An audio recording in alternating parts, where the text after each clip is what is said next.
Welcome to the stream, ladies and gentlemen. It is Seekers Session 10. It's been a couple weeks in coming. We have a returning member and a departing one. Millman, how was your vacation? I am dying to know. Tell us all about your massive trip to America.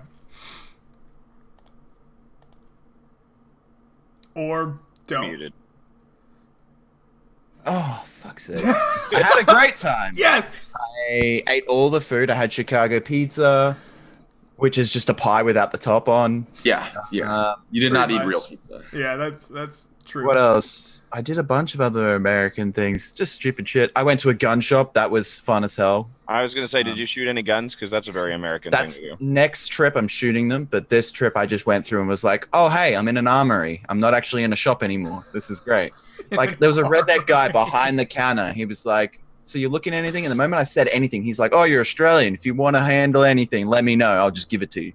I was like, what? What? Does he think Seriously, real redneck guy. Like, he's like, oh, I'm from the South, right? I'm used to shooting from my porch. I was like, yeah, no worries. Over in Australia, most of these guns don't exist. And he was like, well, if you want to play with anything here, let me know, and I'll just let you play with it. I was like, okay, no worries. Great gun safety. Maybe. Well, God. Is there like an won't expectation? So Like they probably think that you're like Australia is just like a hellscape where everyone is in a kill or be killed environment. I This would is like imagine the safest environment I've actually ever been in. Like, after being in the States and everybody's edgy, right? I came home and I was like, fuck, I can relax again. Like, shit. Everybody was just like, well, you can't go in certain areas after dark and rah. I go anywhere I want. I think Like- that's more of a city thing. I was You were in staying in Chicago. Milwaukee. All right. I Oh. wasn't staying in Chicago. I went to Chicago. And then we were in Kansas City, then Kansas, and then Ohio. I imagine that rednecks probably kind of envision Australia like the Wild West, like everybody's probably on horses with pistols and You mean kangaroos, right? I mean no, they probably imagine horses and the actuality is that you guys all just ride kangaroos, right? That's it. That's it. Yeah. Yeah, I think they just imagine it's Mad Max. Well, I assume that's what they think. We just like burning fuel in a fuel shortage and infinite crisis. I drew a big dick in the snow. That was a positive. Very walked on a American frozen thing to lake. do there. I walked down on a frozen lake and harassed one of the neighbors of the lake I was staying at because apparently people don't talk to each other in America. So this old guy was sitting on a sled ice fishing in a lake, and I just walked out and was like, hey, mate, what you doing? And he was like shocked. Like, absolutely, like, oh my God, somebody's talking to me. I'm in the middle of an empty lake. I think that's a regional thing, because around here, if I were to just go talk to somebody in Portland, they'd be like, what the fuck? But like, if I went back home to El Paso and we just like walked to the supermarket and started talking to people, they'd be like, oh yeah, I too went to Texas Western, like, let's discuss it. I went to a Target, which is bigger than literally any store I've ever been in Australia. Like, even Walmart was like smaller than Target. That was weird. you And must not have I been in a was- super center then. No, I didn't go to a super center. But when I was in there, I opened my mouth for 2 seconds to tell like my girlfriend. I'm like, oh, we should get that. And then we had to stand in line for another 20 minutes because everybody wanted to talk to me. That homing Sorry. accent.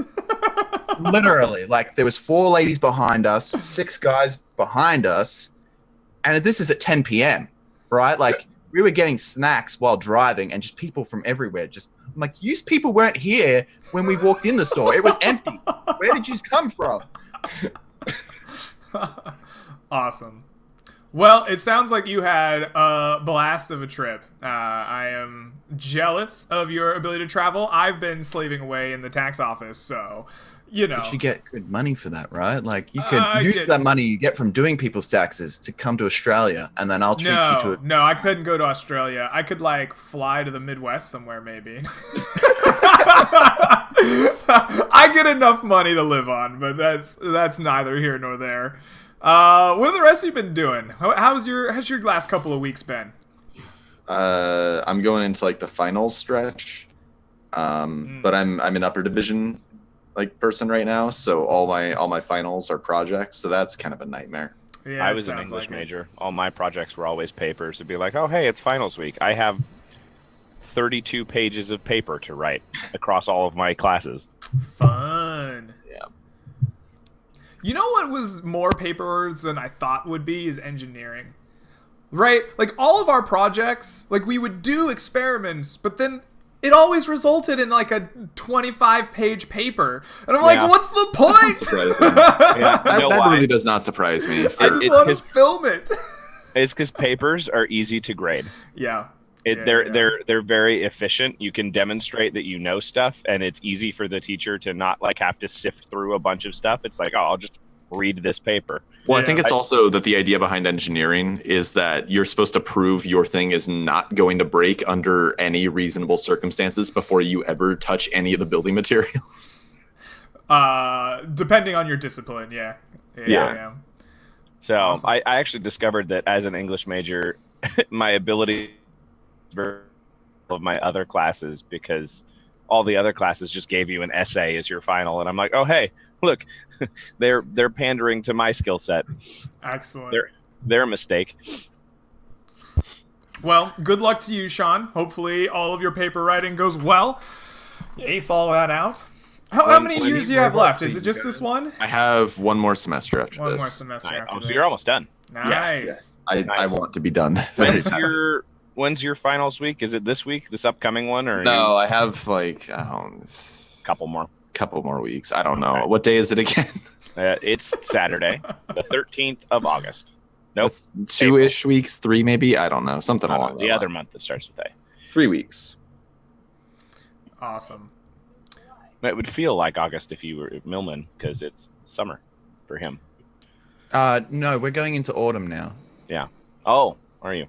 Oh, I guess that's it's spring here now. So what it means is it feels like it's cold during the evening/night, but it's not really. And then it goes back to being hot like summer during the day. So you go out in the morning to go to work, you put a hoodie on or a sweater, you get to the location you want to go to, then it's boiling hot and you have to carry it. I don't like this. Can we like make the Earth flat? Like something. We don't need to make those crazy people correct. All right, let's all convert to flat eartherism. Alrighty. Well, anything going on in your life, Dan? Or are you just living the dream? Nah, basketball playoffs are starting. Yeah. Playoffs. I still gotta take you to dinner. You gotta think up a place. Tell me where we're going. Okay. I'll figure something out. And then we'll figure it out. All right. Well. Gotta wait till you finish tax season. You're too busy. Yeah, that's true. It's like 3 more days. 3 more days. Yeah. Oh boy. All right. Well, shall we jump into game then? Let's do the thing. I'm gonna quickly level up. Yeah. So, Sambar Redhorn, who has valiantly been joining the party on their escapades from, I don't know, a planar rift, has managed to level up to a level 4. So why don't we start this? We will switch over our screen here so we can see your rolls. Roll me some HP, buddy. All right, here we go. Oh, come on, please be good. Please be good. Please be good. First roll, 25. That's We all right. rolled a round of 1s and 2s. 5 times better than anyone else. Hey, there were some 2s rolled at the end of last stream. Wait, did you start level 3 or level 2? Level 3. Okay. So you broke the streak. You had like real HP. Okay, I can take a feat or an ability. No, just abilities. Yes. So, Sambar, are you? You can do a feat feeding as it? well. What was that? Are Okay, you 2 people feeding talked it, at or are you once. gonna get an attribute bonus? I already have 18, 18, 18. I feel like I shouldn't do that. But what about that sweet, sweet 20? Dude, Yeah, you actually. I honestly, at that point, I'd say the feat is probably more valuable for you. Yeah, no, it probably is. All right, I'm gonna have to have a look. We kind of put you on the spot here. Sorry. No, I don't mind. I just right. have to have a big list of Did I feats. remember to do my thing? I did. Okay, I got all my levels. Why don't you think about your leveling up then? I'm Why did done. you think about what you did? Go ahead and ask us any questions, and I will begin recapping our misadventures from the previous stream. So, Oh, I need to know. So you need please to do. know. All right, hopefully I do an okay job, because I'm doing this off of memory. I didn't have time to prepare anything this morning, because I was making extensions. So, the 5 of you, after having after having finished off the druidic ritual up on the top of the mountain of the Amber Peak, made your way back down to Sarmanath and chose a new quest. There seems to have been many quests on the quest board for your taking, including the hunting and killing of many a beast, and you chose instead to investigate the strange sightings of a statue of a beggar that had been showing up outside of Colvir near a plantation of some kind. This statue's been bringing bad luck to the people, and so you made the long trip down from Sarmanath, past Talon Bridge towards Colvir, and arrived in this orchard, whereupon you met the statue, and upon some investigating, placed the elemental essence of earth into its eyes, which began to bleed down and form this black ichor ooze that gathered itself into the form of a monster. Your session began with an encounter with these creatures, beating them back and ultimately destroying them, but not before Goric was struck blind by their curse, and had to go the rest of the day without his faculties of sight. After just defeating the creatures and washing yourselves in the nearby lake, you made your way through the orchard to the townhouse, meeting Taranj and his wide assortment of servants on the way there. After a brief discourse with him talking about the history of the creature, you split the party to investigate the many claims that have been around the orchard, both looking at the old sightings of the statue's appearances, as well as questioning those who had befallen its unlucky curse. You found remnants of an abandoned shack of people who had disappeared, with whisperings of a lady in the swamp nearby, on the coast outside of Colvir, who may provide answers. You found people who had been broken, bloodied, beaten, in all kinds of different accidents, and with little to explain their cause. You also found the locations to be largely empty. But upon some arcane trickery by Janlar at the prompting of Tom, you managed to find the appearance of some kind of beggar slowly circling and watching Tom Lightbringer in the trees. This prompted the lot of you to gather together and attempt to re-find the location, but sadly the apparition had disappeared. And so, with a mind to it, you gathered up all of the servants in the orchard and questioned them, eventually leading yourselves to believe that more answers could be had in the swamp. Night came, and Goric dreamt a terrible nightmare of a fetid swamp creature, making his way forward in the night, eventually alighting just outside Tom's window. In the morning, the curse in his eyes had been lifted, but unfortunately, as you looked outside, the statue itself lay outside Tom's window, holding out its hands. You gave it a pittance of coin, and seemed to relieve yourself of whatever curse had attached to you, and then made forth into the swamp. Whereupon you skillfully avoided some bullywogs among other creatures, and found yourself following the path of Goric's dream at the home of a strange witch woman in the forest. The sounds of Rishishiodoshi kept out the fey creatures and those of you with fey lineage, almost a scratching on the chalkboard level of sound. But our humans and maybe dwarf entered the abode and broke bread with the witch woman. She offered you a compass that could lead you on to the altar to an old god that she thinks could be connected to the rift magic. In exchange, you had to defeat some ghasts. So following the compass, you arrived at the hole in the swamp where the ghasts were coming from, and after a pitched and epic battle, you slew and defeat them, which is where we end and begin our session today. The five of you gathered around in the swamp, attempting to regain your wits after this battle's ended.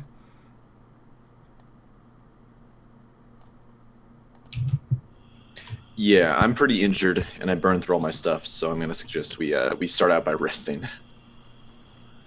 Graham, out of spells for the day. Excellent. So, are you guys going to hunker down for the night, try to find some place to set up a more permanent camp, and sleep away your woes until the next day? Or are you merely going to take out some rations and eat a little, try to, rest up a little bit and push forward? I think we'll find some shelter and wait till the next day. Seems like the best option at this point. Because like Janlar's burned through all his spells, I burned through all my spells. I guess Gorik probably didn't burn through anything because he was unconscious for the whole fight. Yeah, that's true. Yeah. All right. Okay, so you find yourself in the middle of the swamp. There's standing water everywhere. You can smell the rot of vegetation. Here lies the broken bodies of ghasts everywhere as you slaughtered them as they came out of this kind of well of water. There's rocky mounds and muddy mounds that kind of dip their way up above the coastal swamp. Go ahead and who is leading the search for this kind of stable ground, this opportunity to rest yourselves? Did I get healed, or am I just at 1 from stabilizing and eventually waking up? You weren't unconscious. You were paralyzed. Oh, that's right. So you would be at whatever HP it says on your character sheet. Yeah. Well, I wrote -8, but I think I meant that I was down 8, not that I was at -8. So I'm at 18. No, I'm not at 18. I'm at 16 because I gained 2 hit points from leveling up, but I wouldn't have actually healed those yet. There you go. Sounds like Tom's kind of taking point here. So, well, I was gonna say Millman might be, because you're the one with wilderness survival. Am I actually there though? Yeah, you are. Yeah, you've been with us the whole time. Oh, what? I've been NPCing it? Hell yeah. Millman, all right, well then. you come awake from your trance, Sambar, as if you had been controlled from some planar being, and now you are once again with the party. And I just I reach up, pat my horns, I'm like, where am I? Anywho, where are we going? So you feel very sad as you remember your somehow. horns fell off, and you no longer have any. There's just little nubs on your head. It's okay. The skin at the base will grow back, and then they'll grow back. It's all fine. I looked it up how their horns grow, so I know how this works. So are we going back to town? What's our game plan here? We're just looking for shelter here in the woods.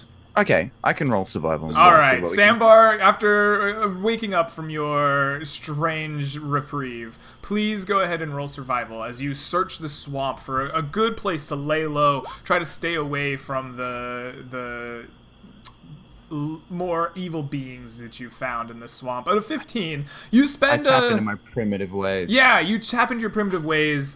This is very different from the Sea of Grass, but very similar in that you want to find something hard and high where you can kind of see out of, but also tucked away enough that you're not exposed. You eventually do wander your way about 10 or 15 minutes from this spot where the gas came out of the ground, and you find another kind of hilly lump, but unlike the one that you were standing on before, this one's less mud and vegetation and more rock and stone sticking out of the water. There's a nice little kind of grove of trees tucked around it that you can kind of nestle between to both shield yourself from sight of the rest of the swamp and kind of be above the water and look out. You take some time to set up your tent and your camp provisions and begin to rest yourselves up. Do you light a fire and cook, or are you subsisting off of your elven bowls? If you'd like, we can make a small fire, keep it small. Lots of sticks, no large lumber, no smoke. Should be fine to cook on. Or are we going to just hard it up? I guess we can stick with the small fire. All right. You get a small fire going, crackling. You heat up some old food and begin attending to your wounds. What do you all do as you rest? Tell me, what do you have? You have hours on your day left and an entire night to spend. What do you do here in your makeshift camp? Janlar would spend time. He's got a magical ink pot that he hasn't used. Yeah. So he would spend some time writing with his magic aid pot and seeing if it does. Ah, excellent. anything else. What are you writing? I think I would just kind of write. At first, I would just write a letter to Tomas, saying that if I, Janlar, die, Tomas can have my stuff. All my sick loots. Yeah. All right.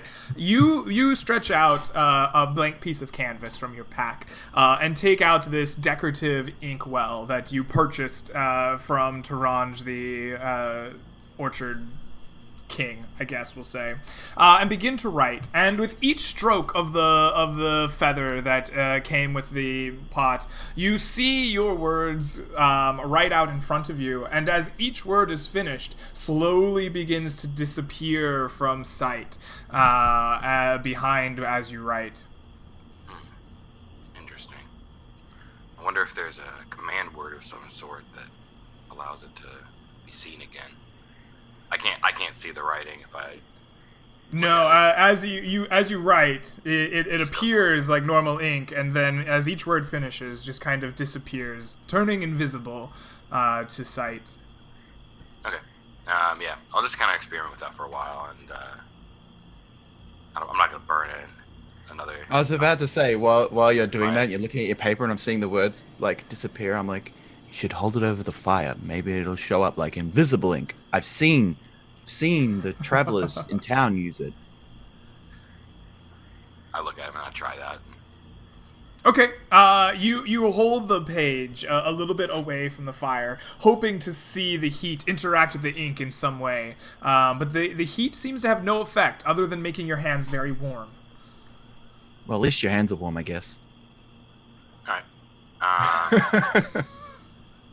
Yeah. I continue to play around with this for a little bit. Okay. Excellent. All right. And so the evening passes, the day passes. Hold up. All right. Well, what are you doing, Sambar? I want to go and set up a hunting trap. I'm going to find a little bit of a high spot from the water, put a bit of ration there, put my trap up, because I have a hunting trap that I never use. You're using a bit of rations, like you're using hard-packed meats and cheeses and things? Yeah, right. I'll put like a cheese or a dried bread or something to attract a rodent, because it's obviously a small hunting trap that I can carry. Okay. And hopefully I can snare something I can carry with us, so if I need more food, got it. Okay. Excellent. I like it. So you spend some time setting up this small hunting trap outside of the campsite. You look to find a perfect little hidey hole in the swamp. You slowly hide your trap, bait it with your rations. Please give me a survival check as you bait your trap. Do I get advantage because I'm using a trap, or is it just flat roll? No, you're just getting a normal roll here to Okay. attempt to use the trap 11. proficiently. Okay. You set this up and bait it and get it ready, hopeful that in the future it will bear fruit. Yeah, I'll just go back to the camp, and I guess I'll just sit there shaping the fallen off antlers into arrowheads like I was planning to. Oh, using your That's own what I antlers as arrowheads. How dastardly. The irony when I kill you with my rack without it actually being on my head. Okay, and so the day passes, Janlar writing in his invisible ink, Sambar sharpening his horns. As night falls, do you all sleep at once? How do you handle the watches there? I can take first watch, and then somebody can cover the rest, or we can split it. How would you like to do it?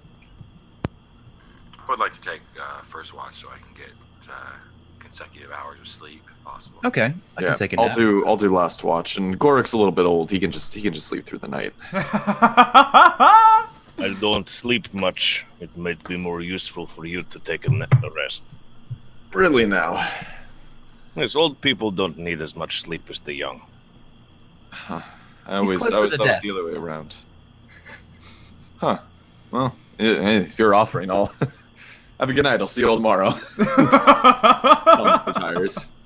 Excellent. So, the night calmly begins to pass. Most of you go to bed over this first watch. the hours pass relatively undisturbed. The sounds of night come over the swamp and begin to kind of soothe you all. It's very different than sleeping out in the plains. There's constant thrumming of wildlife and water, and it kind of just lowers your sense of danger. It just sounds lived in and peaceful, and kind of background noise begins to make you all drowsy. During your first watch, though, as you're about to begin thinking of waking the second, you begin to hear snapping and crunching sounds off in the distance. Loud and sharp compared to the rest of this kind of droning background noise of the swamp.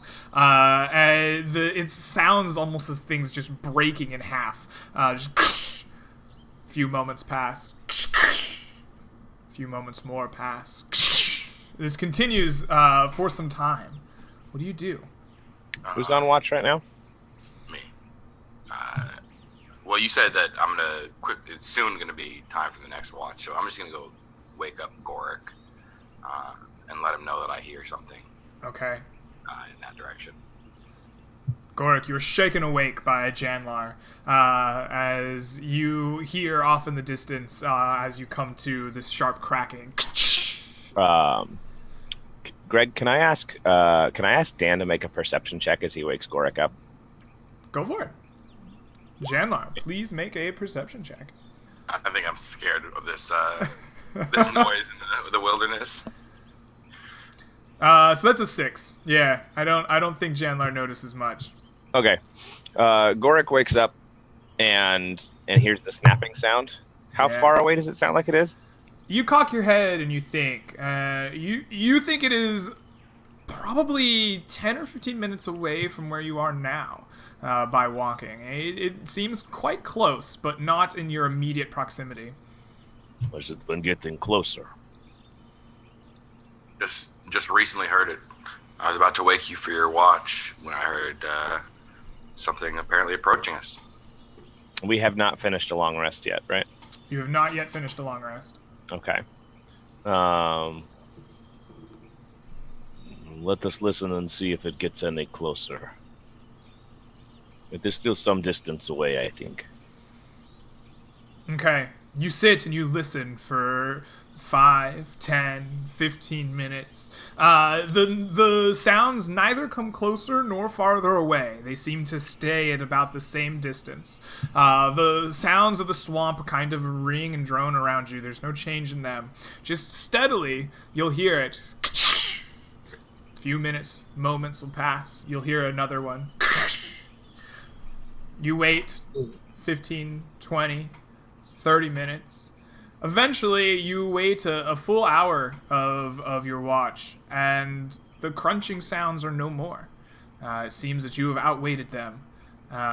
You hold your breath, waiting to hear the strange crunching again.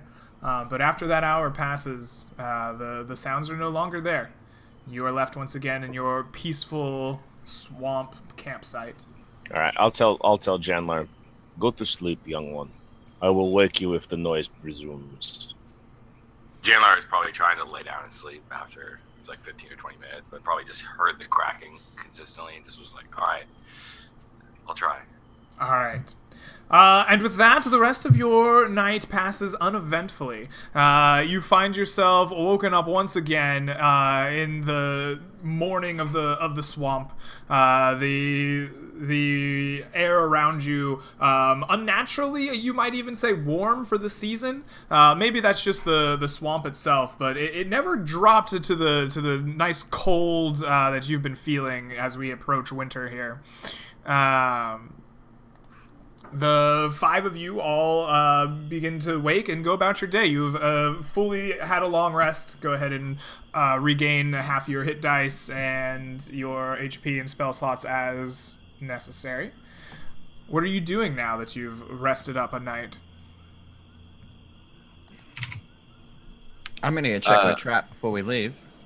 All right. You rush down to check your trap, and you find, sure enough, a large rodent. You might even say it is of unusual size, captured in your trap. It is about the size of a medium-sized dog, and it was. Shit. It has had its head ensnared by your trap, wombat. almost to the point of decapitation. Do you know how big wombats are? Are they like the size of like a Labrador? They're big, yeah. Yeah. Maybe you'll Like, catch a that's- drop bear next. Just don't even get me started on koalas. They're so fucking weird. Did you guys see that video online of the guy who left his car door open with the aircon on, and a koala climbed in the back of his car and refused to get out? Yeah. I saw that video. That sounds amazing. I will have to look it up after D&D. I'll find it after. But Yeah. don't fuck with koalas or wombats. We have big marsupials, all right? They don't like being fucked with. But yeah, so I get it's obviously got its head crushed because the trap. Yes, the trap went off, and you have yourself a dead rat of unusual size. Cool. I guess I'll gut it right there, leave the guts there, take my trap, and Okay. hang it from my bag so it can drip a bit. All right, you begin immediately gutting this animal on the spot, leaving its guts in the swamp to lay fetid next to the rotting vegetation. You take its still dripping hide and put it on your back and your backpack, and let it just start drying out in the swampy air. As you return to Camp, Rose just kind of gives you a look like, what on earth? And then just kind of takes her book out and starts flipping through it, trying to find out what is the appropriate response to this. Obviously, when she does that, I'm like, I don't have anywhere to hang it, and I don't want the hide to go bad because it's a swamp animal. It must be water resistant of some sort. I could make a good water skin out of this. Okay. Don't worry about it. Flips through It's a books little some weird. more. I know. All right. So, what are the five of you doing now that you have captured a rodent of unusual size and slept through the swamp? Once Sorry. I was gonna say, once everybody's here, Gorak will inform the people who aren't Janlar. There was a noise overnight, a loud snapping sound, 10, maybe 15 minutes that direction. Perhaps the It creature. never got any closer, so we did not think we needed to worry too much. Perhaps we should see if we can find evidence of what it was. I was going to say, I can scout ahead, have a look at the tracks, see if I've seen anything that makes that kind of... I would assume it was rooting or eating or something. So, and for those who don't know what that means, it means digging up the roots and eating them. All right, nothing creepy. And then I can tell you if the animal is what it is from its things, because that's what boars do. I'm a hunter, all right, like in real life. I know what that is. All right. What do you hunt with? Guns. I Okay. did knives, but it's too dangerous because pigs here are huge. Right. Because we have lots of like grain farm and like cattle farming, so like their food is just everywhere. And I was just asking because I thought guns were basically like blanket illegal in Australia, so I was just imagining you out there with like a bow and arrow, like. see, that would be fun, but you need another license for that. We do Ah, have guns, you just have to get a license for it, which is hunting licenses. Yeah. no, just So- a license to have guns. Hunting is no ticket required sort of deal. You just have to have the farmer's approval to hunt on their land, and it can't be like Their livestock. Australian- no, it can't be an Australian animal. So pigs, deer. Only one we can hunt is kangaroos, because as long as it's raining, we'll never run out of kangaroos. Alrighty, so it sounds like the five of you are going towards the noises in the night. You spend some time trying to find your way. It's not easy to do in the swamp here without the noises to guide you. You begin searching your way through. Sambar and Gorik kind of leading the way. Sambar, his knowledge of hunting and his knowledge of the land itself, helping to guide. Gorik remembering the noises that he listened to last night.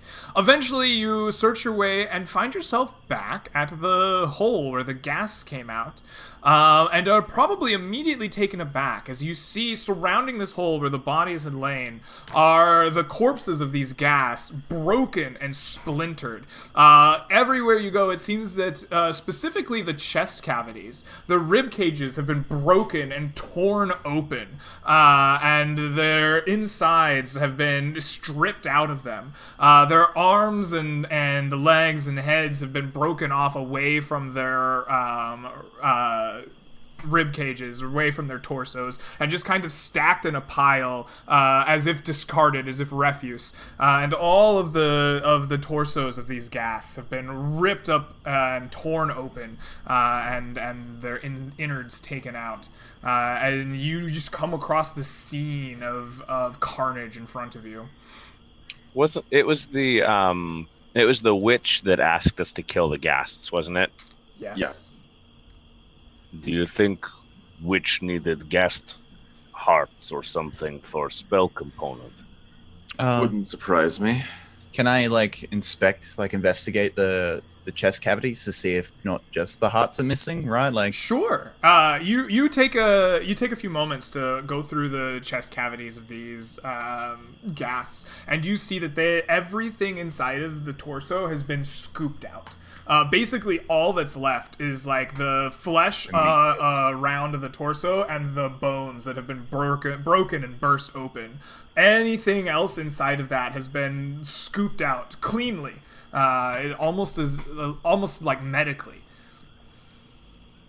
it could be the witch. This seems way too well done. I was gonna say some form of macabre, or like a bear eating the organs, or wolves eating the organs, but this is something weird. And it doesn't look like any bite marks, right? It looks like it's been... Greg, does it look like it's been... You don't see any bite marks that you... No. If anything, it almost looks like these have been broken open with, like, blunt force. Mill, yeah. I have no idea. Some sort of creature just brutally ripping open the chest cavities. I don't recall, did the witch say why the ghasts were here? I mean, we could just kill the witch for being a witch. I don't think anybody's going to be angry at us. I don't... Well, no. People routinely come to this witch. We just don't say we did it? Why do we need to kill the witch? Because nobody trusts the witch? I mean, some people do. She had fairly powerful magic. I just don't see why we need to kill the witch. Kill anyway. But, Well, I'm getting the vibe that they're blaming a witch. For what? Taking the gassed parts? That's... So? Okay. When it turns out bad, like last time. Well, I mean you.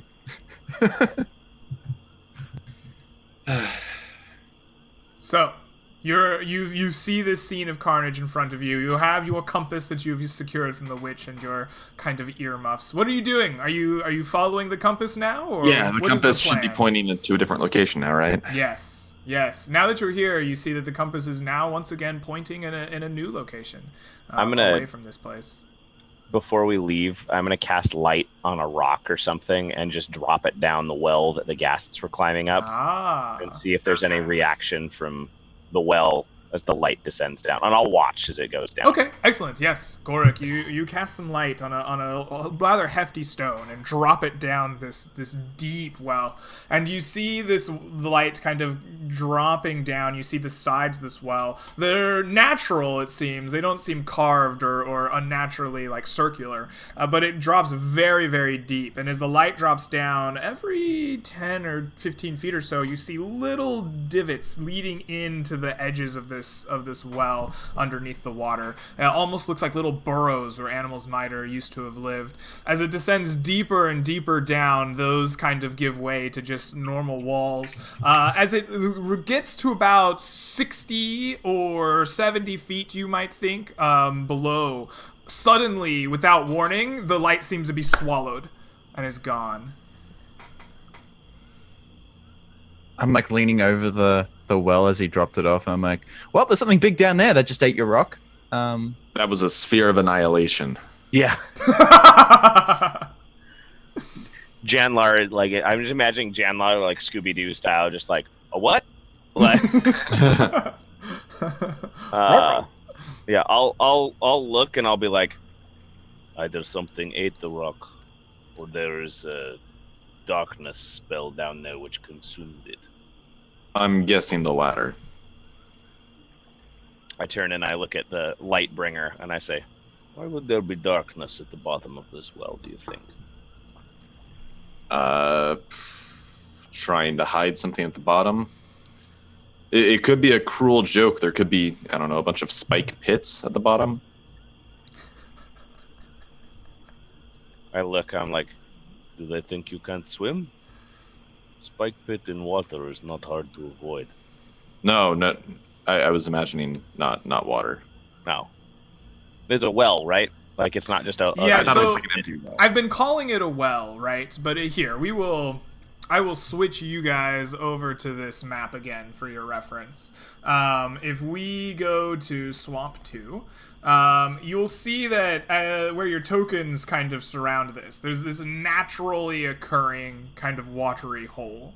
And it's much like a well. And as it goes straight down into the mud and the swamp and its sides, you see little dig outs in the mud where like creatures might have been dwelling, maybe the gas that came out of here. But it is much like a human dug well all the way down filled with water. It's just naturally occurring. Okay. Yeah, so it is full of water. It's not just a pit. Correct. Okay. Naturally occurring. I mean, as far as you know. It was a purple worm. Just- Wiku. yeah. Yeah, I'm That's getting right. away from that hole. Yeah. Okay. Yeah, I guess we. I can't dispel it at the moment. It's a little bit out of my range of expertise. I mean, I can't think of anything not like normal to get rid of things at the bottom of a hole. Like if we had some oil, we could just set fire to the bottom. That would suck. Well, the concern is more the darkness, the inability to see anything at the bottom. I look at Sandbar and I'm like, you know oil float on water, right? Exactly. So if something's above the water, it'll have a bad time. We are above the water. But it's a hole. It's 60 feet down. We're not going to get burned by oil on top of water. Doesn't the water go to the surface? Yes. Oh, It's like filled with water. Right? Yeah. All right. My bad. Yeah. My bad. Let's not pour oil in it. Yeah, if anything's above the water, it's gonna have a bad time. He says, Yeah. we're sitting literally directly above I the water. thought it wasn't full, right? No, He it's- wasn't, no, he wasn't it's- here last week, so it's he full. didn't get all the Yeah. descriptions of the or week before, whenever the last time we played was. It's been a Well, while. let's just get the fuck away from it because I can't use a bow down there, and I'm not about Yeah. that life. Yeah, unless Rose wants to wild shape into some kind of Fish. water Oh my creature. God, she And could be an leave otter. by Can she herself. turn into a cute little otter? She kind of shakes her head and says, not that I'd want to, but I can't turn into anything with a swimming or flying speed yet. Oh. That's Really? right. Not a high enough You level. can't do swim I speed yet. understand. No, you need to be level 9. She needs to gain more experience. That's for flying speed. Yeah, and swimming speed. Don't you get swim speed sooner? Hey, Faye. You will get it sooner, but not yet. Okay. So, Anywho, are we moving on? Let's follow the compass. all right. Yeah. So, Yeah. the five of you turn away Really? from the terrifying watery hole and begin following this compass ever ever increasingly westward into the swamp. This, unlike the time that you followed the gas, however, starts to change direction after you go a few miles. It leads you westerly towards the coast. You think it's going to lead you all the way to the coast, but then surprisingly will turn you north, and then you begin following that, and then it will turn you east and south and north and west, and it seems as if it's changing its mind, but as you keep following it on, eventually you arrive in a little clearing in the swamp.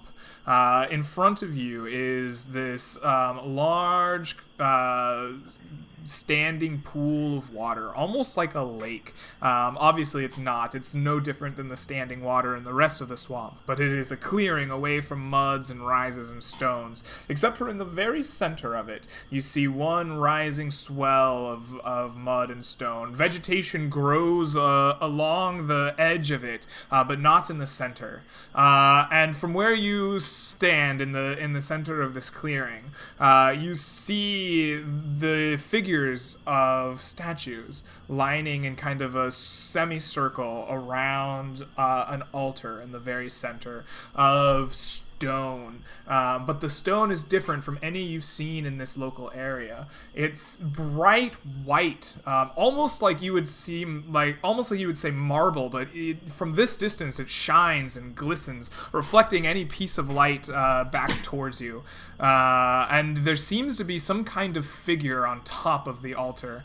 It's hard to tell from the distance that you're standing at, but you see something there.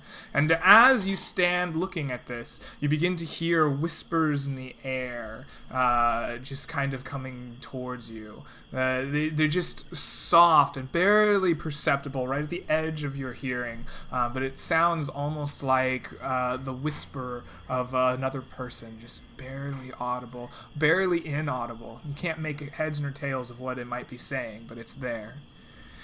Should we trust the witch and put on earmuffs? Yes, I don't want to be entranced by a land mermaid. What is a land mermaid? What mermaid? Like half Tom cow? puts on the earmuffs rather than debating about putting on the earmuffs. All right. Chandler also puts on his earmuffs. All right. All of you begin to put on these kind of woolen muffs that were granted to you by the lady of the swamp, Morgan. As you do so, the whispers immediately fade away, as almost anything you hear fades away, including the sounds of the swampland around you. And you stand now, 5 of you, in silence at the edge of this pool of water, looking out at the altar in the center. Are we going over? General, can you still hear me with earmuffs on? I don't know, can I hear? You hear him in a very interesting way, almost as if the spoken word has been broadcasted into your head from the earmuff. You don't hear his voice, but you... General, can you hear me over? Less like that, and more like psychically. 10-4, rubber ducky. Yeah, so I respond to him in the same psychic form and say, it appears we can speak psychically. Huh. Interesting. These are rather nice earmuffs to be giving away. Can we communicate psychically without communicating verbally, or do we have to speak for the headphones to transmit? You attempt to think thoughts very aggressively towards your companions, and none of that comes through. Okay. Why are you looking at me like that? Is there something on my face?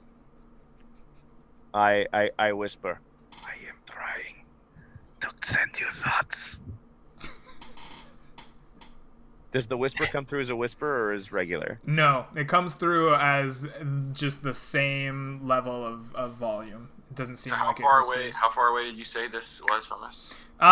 You are standing in a clearing of probably 200 feet to either side. The diameter of this roughly circular clearing is 200 feet.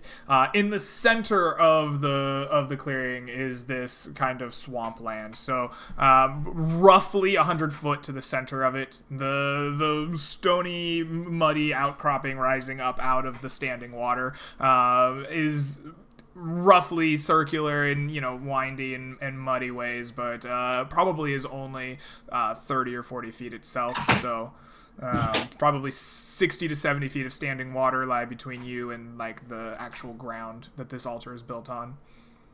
I look back at the rest of the group because I'm going to move straight to the water's edge, and I look down and I just tap the water to make a ripple. Mm-hmm. And I look back and I'm like, are we going to SEAL Team 6 this, or are we going to just stay on this side? I cannot swim.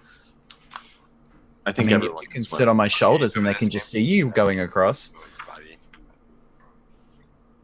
Gorik will move like 30 feet away and then whisper again and see if they can still hear him.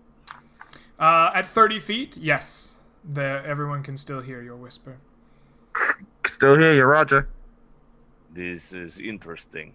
It allows you to hear me at whisper even at extended range. This may be a very useful object. And then I whisper, just in general, facing away from him. Yeah, that means you can't talk shit about me while I'm in range. It also may help us sneak up on something and communicate while we do it. Okay, are we going to sneak up on this thing, whatever we're going to? I don't wasn't know. here, remember? The I last was statue we see has no eyes. These ones probably have same. Are there any? There's a ring of statues around this thing, right? Semicircle. There's a semicircle. Are there any obviously missing from the semicircle? You take a moment to look, and it does appear that one is missing. There is a gap in this semicircle.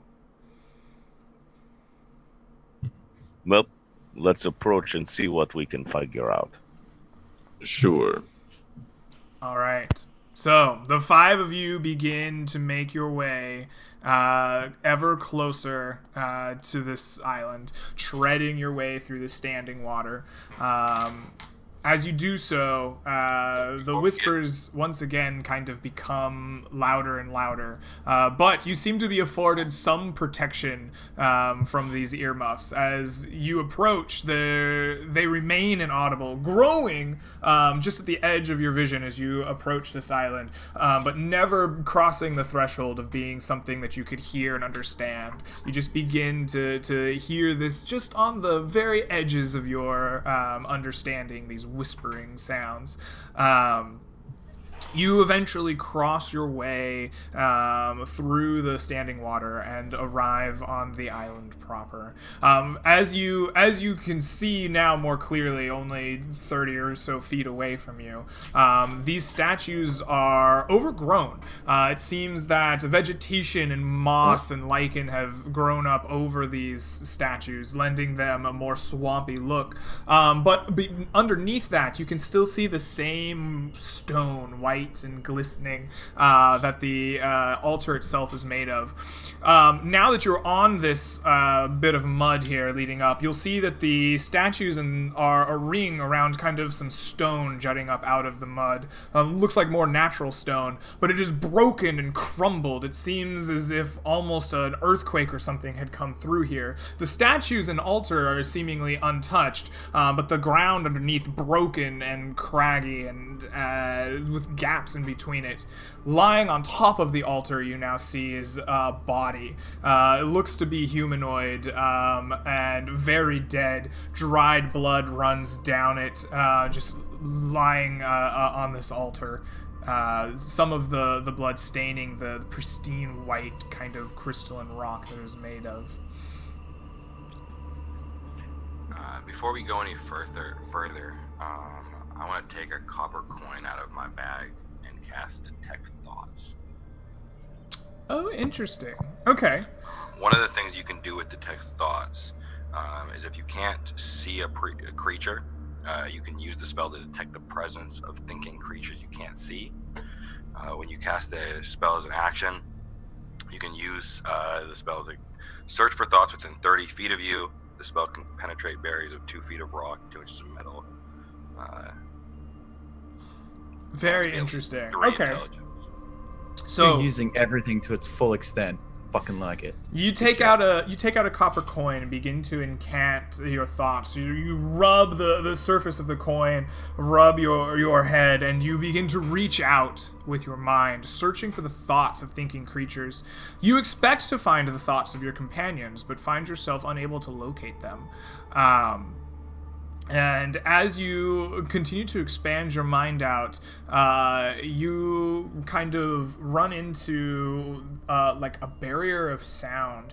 Your magic comes and reads back these whispers that now grow louder and louder in your ears. They remain unintelligible to you, but you find it hard to penetrate the whispers themselves with your magic. Eventually you do, and begin to search the area inside of the statues, looking for hidden thoughts, but coming away with no readings. It seems that you cannot detect any thinking creatures in this area.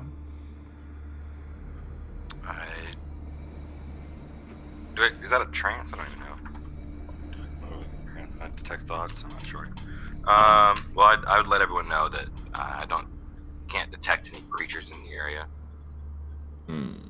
I'm going to use my Eyes of the Grave ability. So as Janlar kind of reports that Gorik's eyes just kind of roll into black sunken pits, and if there are any undead within 60 feet of us that are not behind total cover or protected from detection via divination magic, I'd be able to detect them.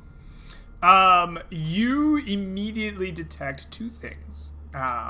They belong to the undead, to the necromantic, but they do not seem to be anything more than two eyes lying on the altar table. The eyes! You hear in the distance. Sambar has flashbacks. Everyone looks at him. Sambar has flashbacks of He an event wasn't he there never for. experienced. Yeah. Yeah. Sounds like we might need to take those eyes, give them to the statue. Gorik will say, so Gorik from his black-eyed stare will say, "The eyes on the altar, they are necromantic." And his eyes kind of roll back to a normal color. I don't suppose it's going to be very easy to take them. Most likely not. Is The there body any sort is of not undead. There are no other undead near us right now. Is there any sort of like brush or anything? Like, what's the grass length here? Because I want to know if I can just leave my bag on the There are ground. ferns and vegetation that encircle the mud around this island, but only on the edge. Unlike the rest of the swamp here, it seems that this small kind of protrusion from the standing water of the coastal swamp holds no vegetation. It merely grows out of the water, like right at the edge of this at the edge of this, we'll call it an island. Is it mud? Yeah, so the first, you are now kind of standing on the mud of this island. You notice that the first 10 feet or so is mud, 10, 15 feet is mud, and like kind of your normal swamp, but it gives way to a rocky uprising that is now crumbled and broken around the statues in this altar. Are the seeker marks reacting? Yes. Okay. The moment you were in this clearing, they would have burned about the same that you felt when you were around the orchard and in vicinity of the statue. As you cross the water and now arrive standing on this little protrusion, this island, they burn very intensely. How high is the altar that the body is like pseudo impaled The on? altar itself is about waist high, so maybe 3 feet, 4 feet. Okay. Is there any footprints in the mud leading up to the altar, or have that person just teleported up there? Give me a perception check as you search the mud looking for footprints leading up to the kind of rocky outcropping. Nah, I don't see anything. A 7. No, Sambar, your look around the mud, it doesn't really seem like any obvious footprints. Anything that would normally have left footprints either hasn't come here, or it's been very well hidden, or maybe the mud itself is just kind of reformed, but you're not getting any of those readings. Are we moving up? Because I'll take point. Yeah. Yes. Master Redhorn, will you please remove the body from the altar? Sure. I'd love to go touch dead things. That's great. All While we're right. there, bring some water. We can wash it off and make the gods a little bit happier. The five of you begin to walk up to the altar itself. You cross the mud and eventually find yourself on the rocks. The rocks themselves, broken, crumbled, unsteady footing. Only the areas around the base of the altar and the base of the statues appear to be intact. And as you begin stepping over this unstable rock and it slides and shifts, you see bright kind of whitish light filter up through the rocks as you walk across them. Everyone, please give me a dexterity check as a group to make your way across these rocks without them giving way under your feet. Is there an associated skill, or is it just yes, pure dex? acrobatics I think is the most commonly associated, though if you have another skill you'd like to apply, I'm open to pitches. Can I just run as physically fast as Yeah, I was can? gonna say, could we do athletics here to just like burn through this as hard as we can? So your goal here is to just like run as fast as possible. If the rocks fall, they fall, but you're gonna get to like the stable ground right next to the altar. outpace the collapse. Okay. Of the rock. Yeah, acrobatics I feel like for we're gonna do that. We probably all should have to do that, right? that's up to you, Janlar. Athletics Come to on, risk race and across seems very reasonable to me. I will accept that. All right. Crushed it. I'm gonna use my That mathematics. You need the slash roll, Sean. 14. There we go. I actually did roll a natural 20. Did you? I didn't Yeah. see you roll. It may not have popped up yet. Ah, There it is. All right. A 23, 14, a 14, and a 22. All of you make it across. As Janlar is correct, and as Sambar and Tom race across this surface as fast as they can go, the rocks begin to crumble and give way beneath them, making your task even harder, but you run past as well, all of you arriving on the standing stone around the altar.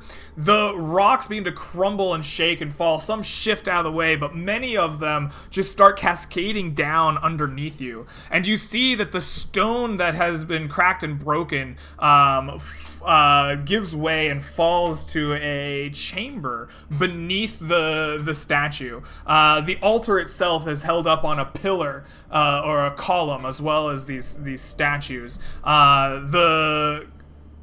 The interior of this, looking down, is made of almost all entirely the same stone as the altar itself. And as you kind of look at this newly opened hole, you see a door in the wall with an elaborate portrait on it, depicting a scene of kind of splendor, right? Lots of a feast, meals being prepared, lords at their tables. There's nature and gold and all of these kind of elaborate, expensive silks and treasures and baubles on this feasting hall. And there sitting are kind of what appear to be kind of downtrodden beggars, paupers, being lifted up and raised to the table by this figure. The only thing not made out of this white stone in the entire kind of enclosure is this silver figure with a crown around his head, also of silver. And he is extending and reaching out as if giving something to what appears to be a beggar with their hands out in the beggar's pose in the picture, in the like portrait on this door.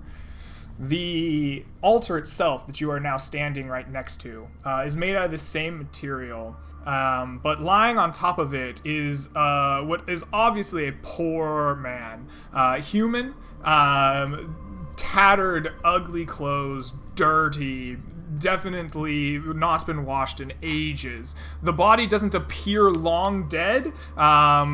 You have a couple of clerics and healers in the group. You think that between you estimate this has only been dead less than a month, a matter of weeks.